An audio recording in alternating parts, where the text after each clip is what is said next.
जब से शो शुरू हुआ है मैं देख रहा हूँ आप बहुत खुश हैं। मेरी ख्वाहिश थी आपसे मिलना। मेरी जिस तरह सबसे बड़ी ख्वाहिश होती है ना, उस तरह थी आपसे मिलना। मैं अल्लाह का शुक्र अदा करता हूँ कि उसने मुझ पे इतनी रहमत की है कि आप जैसे अच्छे दिल के हसीन लोग की ख्वाहिश जाहिर कर रहे हैं। मैं ताबेदार हूँ आपका, मैं आपके लिए काम करता हूँ और मैं हाजिर हूँ। हुक्म कीजिए। बहुत बहुत बस एक शेर सुनाने हैं आपके लिए। कोई शाम आती है तुम्हारी याद लेकर, कोई शाम जाती है तुम्हारी याद देकर, हमें तो उस शाम का इंतजार है जो आए तुम्हें साथ ले। अस्सलाम वालेकुम। वालेकुम सलाम। क्या हाल है?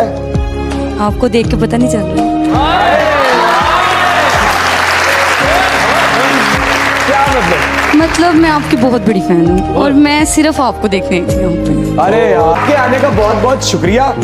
ये लें जनाब, देख लें। हाजिर। क्या कहना चाहेंगी?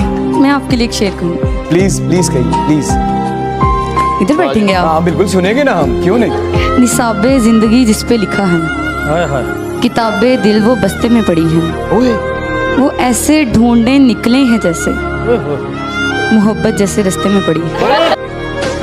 मुझे कहाँ फुर्सत मैं मौसम सुहाना देखूं, अच्छा। मुझे कहाँ फुर्सत मैं मौसम सुहाना देखूं, मैं आपकी याद से निकलूं तो जमाना देखूं।